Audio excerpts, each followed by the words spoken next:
And he's here. He is here. Cristiano has entered the building. Welcome, wherever you are, to the Old Trafford Theatre.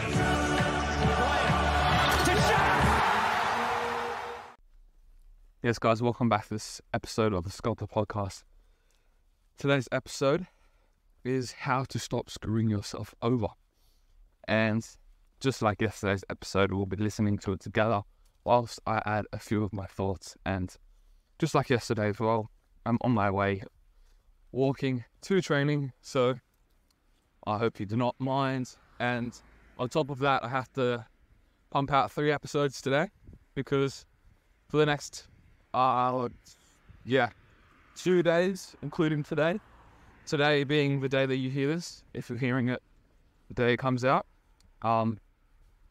So yeah, got a lot to do because I am heading back to Australia tomorrow. So in a day's time, right now when I'm recording, I should be on my way to the airport in Munich. So big few days ahead, but got to pump it out and stick to the upload schedule. But with that being said, let's get into it.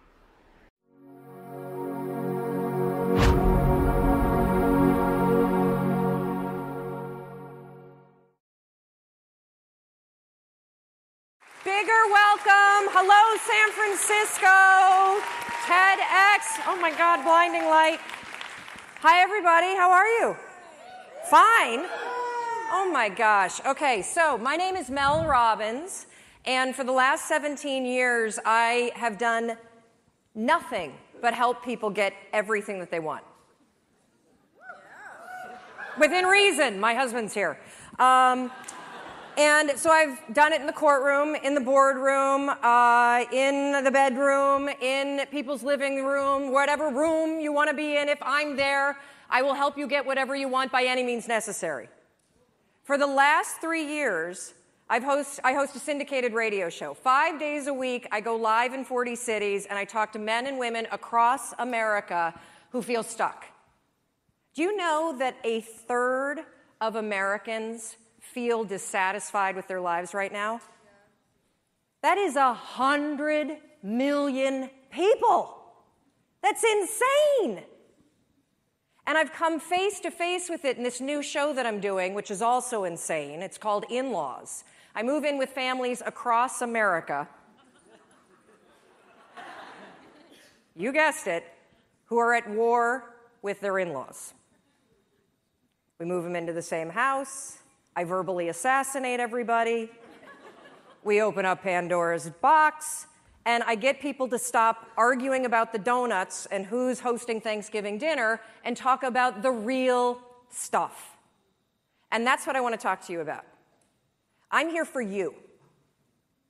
I'm going to tell you everything I know in less than 18 minutes about how to get what you want. So I want you to take a millisecond right now, and I want you to think about what you want.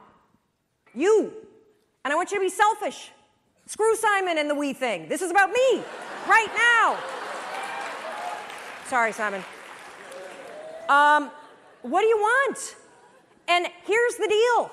I don't want it to sound good to other people. Being healthy will not get your ass on a treadmill. Losing your man boobs so you could hook up with somebody, now that's motivation. So I want to know, what do you want?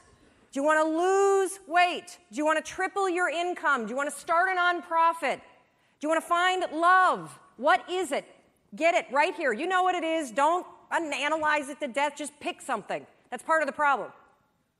You won't pick. So we're going to be talking about how you get what you want. And frankly, getting what you want is simple. But notice I didn't say it was easy. It's very simple.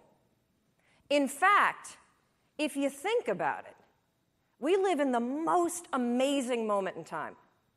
So that thing that you have up here, whatever it may be, you want to use healthy eating to cure your diabetes, you want to figure out how to take care of the elders and start a new hospice center, you want to move to Africa and build a school, guess what? You could walk into a bookstore right now and buy at least 10 books written by credentialed experts on how the hell you do it. You could Google it, and you could probably find at least, 1,000 blogs documenting the step-by-step transformation that somebody else is already doing. You can find anybody online and cyberstalk them.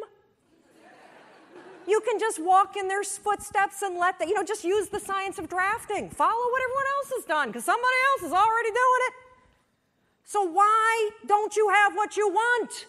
When you have all the information that you need, you have the contacts that you need, there are probably free tools online that allow you to start a business or join a group or do whatever the heck you want. It all comes down to one word.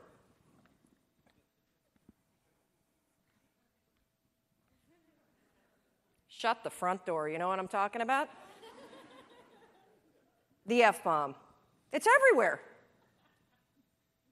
You hear it all the time, and I honestly don't understand what the appeal is of the word. I mean, you don't sound smart when you say it. And it's really not expressing how you really feel. It's sort of a cheap, shot to take. And of course, I'm talking about the word fine.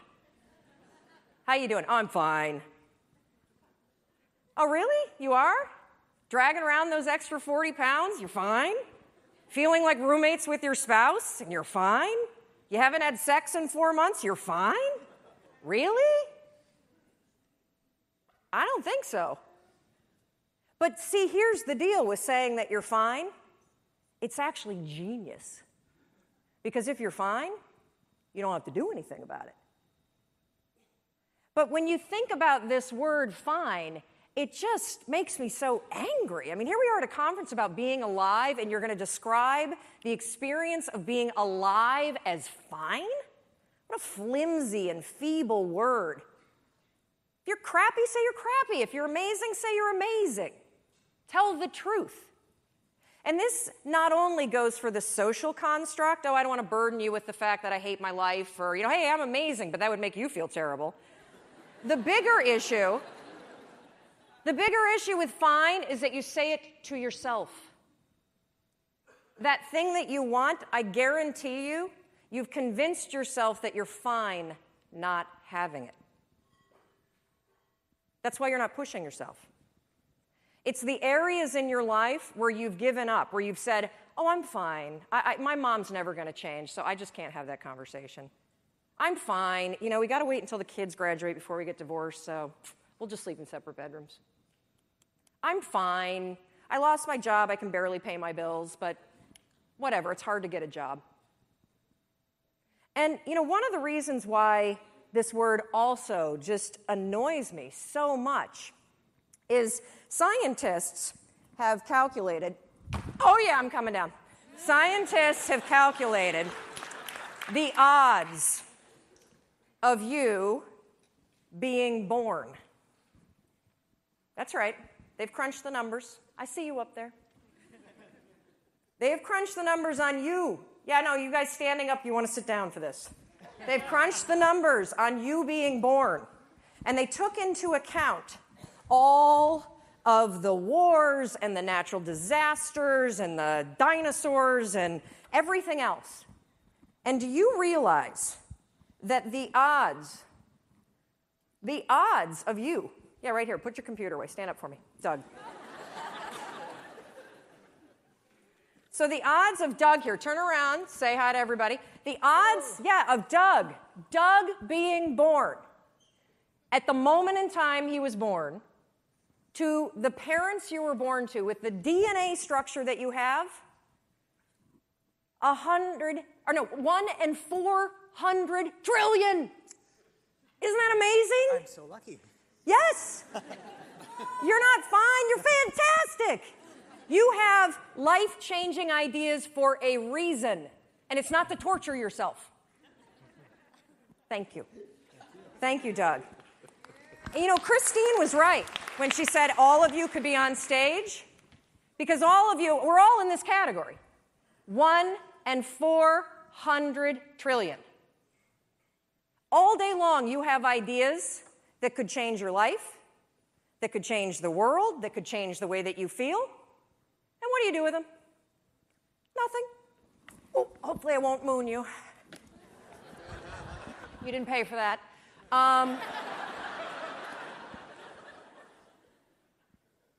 And I want you to just think for a minute, because we all have, I love to use the analogy, the inner snooze button. You have these amazing ideas that bubble up, right? You've been watching people all day, and I guarantee you, like, ping pong balls, boom, boom, boom, boom, boom, boom, boom. You've got an idea, oh, I should do this, I should do that. And every time you have an idea, what do? Boop, hit the snooze. What's the first decision you made this morning? I bet it was to go back to bed. Yep, the first decision today, I'm 1 in 400 trillion, I'm going to go back to sleep. And I get it. Your bed is comfortable. It's cozy, it's warm. If you're lucky, you've got, like somebody that you love next to you. Or in my case, I've got my husband and my 2 kids and possibly the dog. And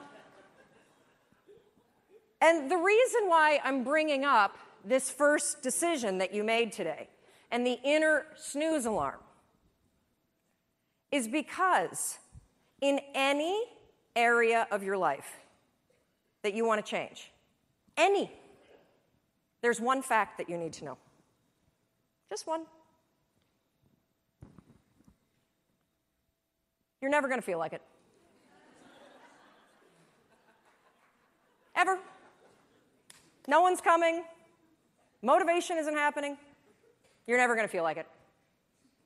Scientists call it activation energy. That's what they call the force required to get you to change from what you're doing on autopilot to do something new. So try this test tomorrow. You think you're so fancy. I know you're attending TED. Try this. Tomorrow morning, set your alarm for 30 minutes earlier. And then when it goes off, take those sheets, throw them off, and stand up and start your day. No snooze, no delay. Yeah, I think she makes an interesting point there about how you kind of just go on autopilot in terms of living your life and doing things. And as I've said before with motivation, people see motivation as this external force that's just going to get them up and essentially pull them into the situation that they want to be. Almost as if it's a ghost moving, or a puppet, like you're a puppet. Motivation is the puppet master. That's just not how it works. People would say, how do you stay so motivated? How do you do this and that? Sorry, how are you so disciplined? Well, it's not. I mean, what I find hard to do, you don't even comprehend. It's a completely different world that we live in. Yes, what you find hard and what I find hard, we both equally find as hard, except the things that I'm doing are much more difficult than you. So what the crazy thing is about that is that we all have the same level of homeostasis, essentially. So what I give 100% to something, and you give 100% to something, you could be, going to the bathroom, and that's difficult for you. And you have to be, quote unquote, motivated to do that. And that's really difficult for you. But for me, what might be really difficult for me is climbing Mount Everest or doing something ridiculous, because I've just adapted to it, and that's just my new norm. And the same amount of mental focus or mental exertion that I have to give to do that crazy thing, you also have to give to get out of bed and go to the bathroom. And how do you get there? Well, I would like to say it's through doing small things first, and then progressively overloading that over time, so that you get a sense of accomplishment. You get a sense of what we call motivation. You start seeing improvement. You get more competent. All of these different things start piling on, and you become motivated, apparently. I call it motivation. But really, it just becomes easier and easier to start doing it, so that when it basically becomes harder not to do it. So the reason why I'm able to train and not skip a day ever in my life is because it's easier to train. And what it takes for me to convince myself to train is nothing. It's like when you get up to go to the bathroom, it should be nothing. It should be just a second nature. And that's what training is for me. I'll just wait here for 5 seconds because Mel's not standing here. Do it. And the reason why I want you to do it is because you will come face to face with the physical, and I mean physical, force that's required to change your behavior. Do you think that somebody who needs to lose weight ever feels like going on a diet? Of course not. Do you think they ever feel like eating boiled chicken and peas instead of a croissant? I don't think so. The activation energy required to get your ass away from your computer and out your front door to go on the walk you said that you were going to go on is the exact same amount of force that it takes you to push yourself out of a warm bed and into a cold room. What's interesting about being an adult is that when you become 18, nobody tells you that it's now going to be your job to parent yourself. And by parent yourself, I mean it's your job to make yourself do the crap you don't want to do so you can be everything that you're supposed to be. And you're so damn busy waiting to feel like it. And you're never going to. My son never feels like getting off his DS. That's my job. Get off the damn DS. Kendall, clean up the Barbies. If you're going to have a nude party in my bathroom, at least clean it up. God, chew with your mouth closed. We're not in a barn, for crying out loud. All right, dinner's coming. Get out of the pantry.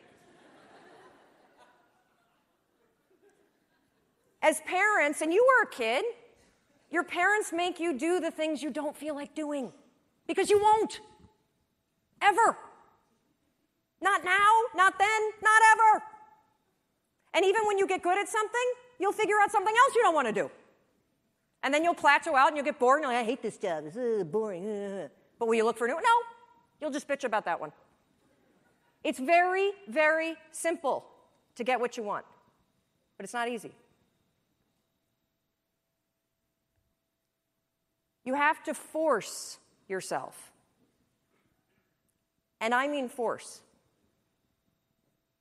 And the reason why I use the word force, when Roz was up here and talking about the emotion tracking, and she had the picture of the two sides of the brain, I look at the brain the exact same way. Only I describe one side of your brain as autopilot, and the other side is emergency brake. That's the only two speeds you get. Autopilot, emergency brake. And guess which one your brain likes better? Autopilot. You've had the experience where you've driven to work, right? And you get there and you're like, oh my God, I don't remember driving here. You weren't drunk. That was your brain on autopilot. It was functioning just at this level. And the problem with your mind is that anytime you do anything that's different from your normal routine, guess what your brain does? Emergency brake. And it has that reaction for everything. Everything. You walk into the kitchen and you see everybody's left their breakfast dishes for you. And you think for the 100th time, I'm going to kill them. In fact, I'm going to leave them here and I'm going to make them do it. But that's not your normal routine, is it? So your mind goes, emergency brake. And you go right into autopilot. I'll just load it and be pissed and then not have sex. That's what I'm going to do.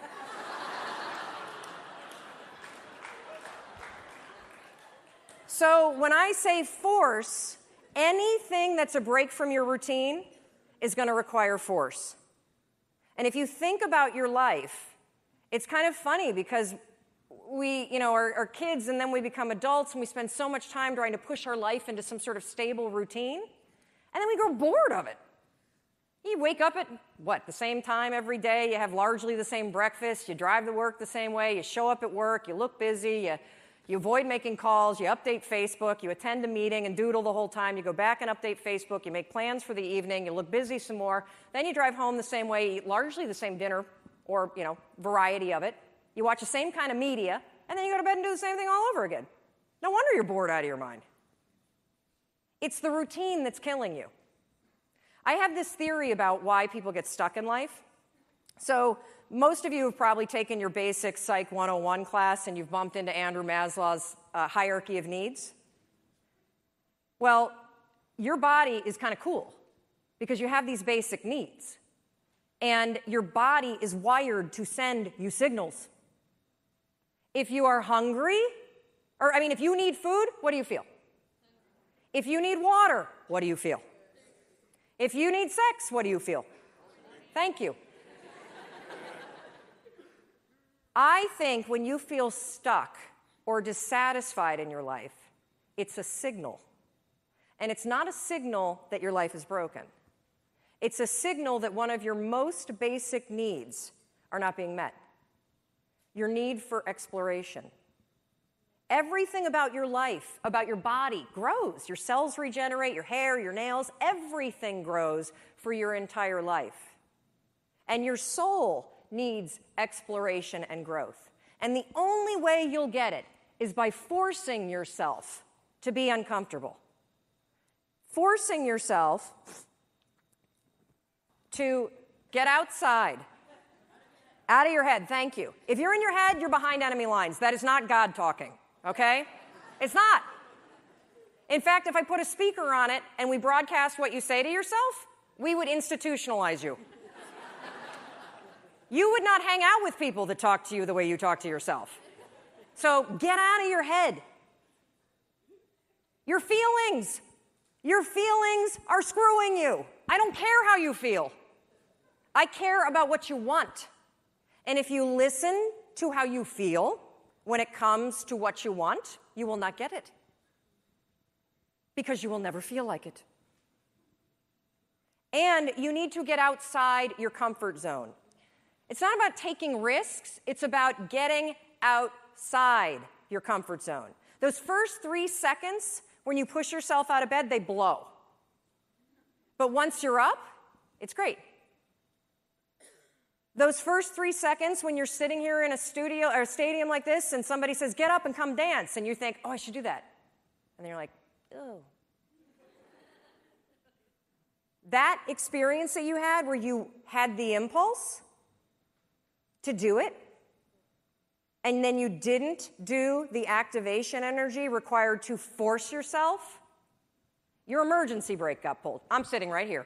I'm not going up with those crazy people. I don't like to dance. I don't anyway. Well, what happened for me is I came up and I bumped into Rachel, and then we started talking, and next thing you know, she's tweeting. And we're friends. And boom, get outside.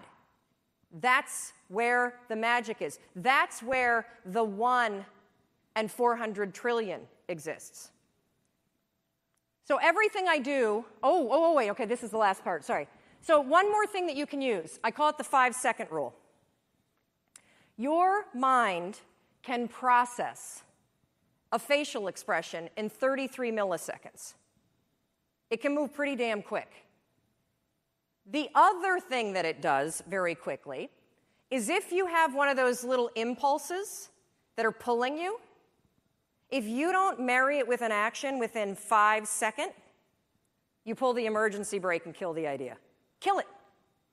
If you have the impulse to get up and come dance while the band is playing, if you don't stand up in 5 seconds, you're going to pull the emergency brake. If you have an impulse about you were inspired by somebody's speech today, and you don't do something within 5 seconds, write a note, send yourself a text. Anything physical to marry it with the idea, you will pull the emergency brake and kill the idea. Your problem isn't ideas. Your problem is you don't act on them. You kill them. It's not my fault. It's not anybody's fault. You're doing it to yourself. Stop it. I'm counting on you. 1 in 400 trillion. You got stuff to do. And it's not going to happen in your head. So I want you to practice this today. When we go off to party, thank God it's coming soon because I think we all could use a cocktail. I want you to practice the 5-second rule. You see somebody and you think you have that impulse, they look interesting. Walk over there. You were inspired by somebody and you have a request, make it. That's why you're here. Experiment with it, and I think you'll be shocked about what happens. And one more thing, I want you to know that everything that I do, whether it's the radio show or the television show or the book that I wrote or the column, it's for you. And if there is anything that I can do, if I can do anything to make you do the things you don't want to do so you can have what you want, I will do it. But you need to walk over, you need to open your mouth, and you need to make the request. You got it? Good. Go do it.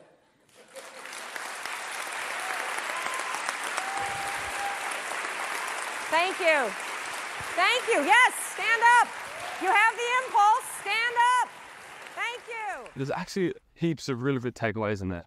Now, I'll name 2 that I really like, and I'll add a third one that you might like as well. Now, the first one was with the, I guess you could say, you're giving yourself sympathy, but then also acting and speaking as if you're looking down at yourself. So the example that she gave was if you are the 11-year-old child or whatever. Hold up, maybe that was on the podcast I was listening to before. Actually, I think that was, but that still has very relevant thing. Sorry, I was listening to a podcast literally just before I listened to this, and they were kind of speaking about the same topic. Now, actually, that might be wrong. Maybe this wasn't that podcast, but I'll say it anyways because it actually does have relevance to what Mel was saying there. And it's looking at yourself from a third party. So it's like you're looking down at yourself and looking at the actions that you're taking, and you're sympathetic for it, but then you still make that right decision. So the example was, now again, I don't know if it was in this podcast or if it was in the podcast I was listening to previously, but looking down at yourself and saying so the example was, if you had a sweet that you gave to your 11-year-old child every single day, and one day, this is definitely not in this episode, but one day you took it away from them, and it comes 11 a.m. and your kids are like, where is it? Well, now, they will get angry, and they should get angry, and they'll get frustrated, but eventually they won't want the treat anymore, right? If you apply that same level of frustration, or let's say sympathy, it's like, okay, I'm sorry, you're not going to get it, but it's probably better for you, and eventually you just kind of move on from it.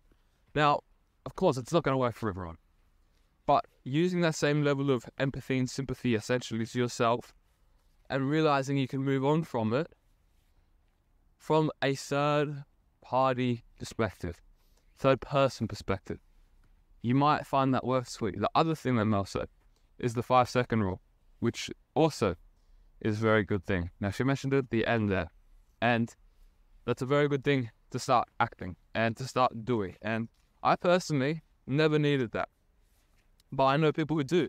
I've heard people who do, and I don't have anything wrong with it because it works. Like I've heard of people using it very successfully.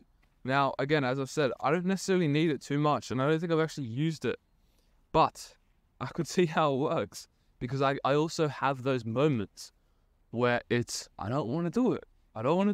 And then, you know what? I might delay it. Don't get me wrong. I'm still going to do it. But most people there, they don't delay it. They'll just not do it. Now, the third thing that I want to add is when you do delay it and you don't feel like doing it, you really don't feel like doing it, make it as easy as possible for you to do it. So, perfect example with this podcast right now. Now, it's not that I don't want to do it. It's that I can't do it. I can't do it at the moment. I'm ridiculously preoccupied by everything that I'm doing right now.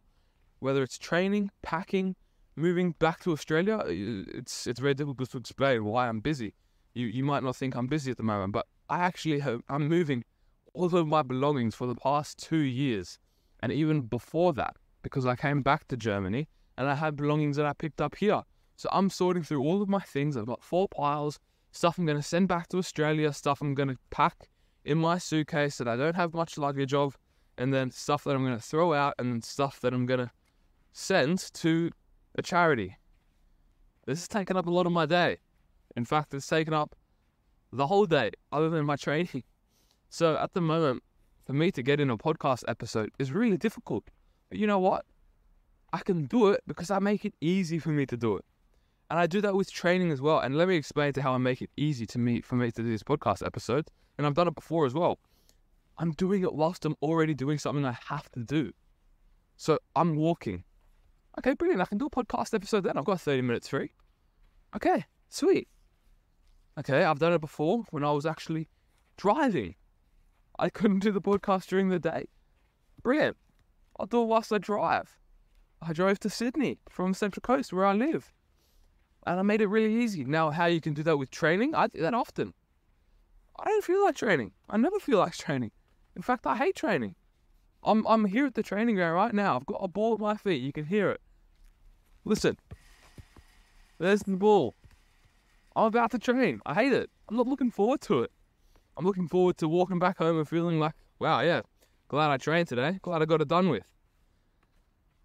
But what I do is I make it as easy as possible when it's difficult to do so. When it's difficult to do so, I make it as easy as possible. So what that could look like. Okay. Nick, just a simple 45-minute to an hour session today. And then the normal stuff in the evening. Because I like to train first thing. And whatever it looks like, I need to make it as easy as possible. So I'm going to go into the garage. I'm going to do a ball master session. The most simple session there is. You can do it anyway. You need only a meter square. I do that for 45 minutes to an hour. And you know what? I do it well. I actually improve because it's ball mastery. It's not, I'm not seeing massive improvements, but it's important. I need it. And I make it as easy as possible. You know what? I might just put on a YouTube video whilst I'm doing it, because that just makes it even easier. Now, you might be thinking, why would you do that? That's going to be bad for you. Well, okay, it might be bad for me that I'm watching a YouTube video whilst I'm training, but I'm still getting in the training session that you might not be getting in if you were in the same mental state as me. So when you feel like not training, you actually don't train. When I feel like I'm not training, either I just do it, or I do it at a very not low level. I do it at a very easy level, for where it doesn't feel like such a chore for me. So I make it as easy as possible. Just like with this podcast right now, I'm making it as easy as possible for me to do it. It's easy. Okay? So the same amount of effort that I've tricked myself into doing, by making it as easy as possible, you need to start tricking yourself into making things as easy as possible, whatever it is. You need to make it as easy as possible. Now, also, the other thing I need to mention is that now Mel sounds like she's got it all in order. And I'm sure she's got it in more order than most people. And you might be thinking the exact same about me. But there are parts in my life where I might not have it in order. And I can't necessarily say what those things are, because maybe I don't know what they are. That's maybe why, because most of the things I do have in order. And you know what, I probably do have more things in order than you. But it doesn't take that much for you to get in order, like myself. It will take time, but the practices and processes might only take an hour to put in place. And you're telling me that you don't have an hour to make your life better for numerous years. That's ridiculous. You do. Okay? So, it's by doing the little things that may seem difficult for, I don't know, a week. And then it just becomes easy. It just becomes easy. As I was saying before, you reach a new level of homeostasis, and what was difficult for you before is ridiculously easy for you now. And when you have those moments where you don't feel like doing it, for me, it's maybe more than others. Because I would say I'm a highly unmotivated person. If we're talking about motivation at its core, if you're actually, because motivation, sure, you can actually feel like a third body is taking you and doing some things. I've had it before. I've been like, oh yes, let's go to train. Now, I can't say that's been in the past 3 years. I don't really remember any time like that. But I know I've had that feeling before. So, you have feelings where you don't feel like doing it, but you do it anyway, because either you make it as easy as possible, or you know that you're better for doing it, and you do it anyways, because it's just easier to do so. So, I'll leave you with that. But I like that from Mel Robbins. Hold on, was that a name? I think it was. Surely it's not actually, because we just had Tony Robbins yesterday. I can't remember her last name, but Mel, also quite comedic, a little bit like Tony Robbins. I think we'll find that from a lot of these TED Talks. I think people with high EQ are typically funny. Actually, that's another thing. I actually think that you can learn from comedians a lot with emotional intelligence. But that's today's episode, guys. Hope you enjoyed it. Bit of a longer one that I actually was playing for, but I liked it. So, with that being said, guys, I will not be speaking with you again for the next few days, although you'll be hearing me if you're listening to it its order.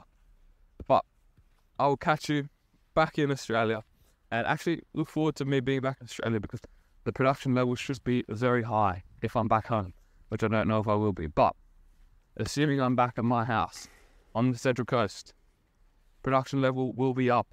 It will be up. Anyways, guys, catch you later and see you in the next episode.